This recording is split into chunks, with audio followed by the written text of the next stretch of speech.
আমরা গতকাল বাসব রামবাবু son of B সত্যনারায়ণা একে আমরা ধরি একটা অন্ধ্রপ্রদেশের একটা জায়গা থেকে, যেটার নাম তানুকা। অনেকে বসে রামবাবুর নেতৃত্বে শঙ্কর রাও, কৃষ্ণা রাও এবং আরও যারা যারা ধরা পড়েছে, সঞ্জয়, সবাই মিলে বসে একটা প্ল্যান করে যে প্রথমে শ্রীনু নাইডুকে মেরে ফেলতে হবে।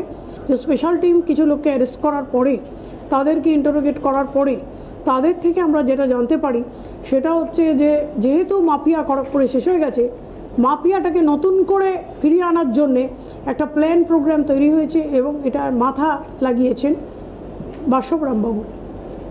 তখন বাসব রামবাবুকে অ্যারেস্ট করার জন্য আমরা যাভাবে আমাদের পুলিশের যে প্রসিডিওর আছে সেই প্রসিডিওরে এগোতে থাকি এবং বাসব রামবাবুও সেটাকে এভেইট করার জন্য এক জায়গা থেকে আরেক জায়গায়, আরেক জায়গা থেকে আরেক জায়গায় এইভাবে উনি পালাতে থাকেন।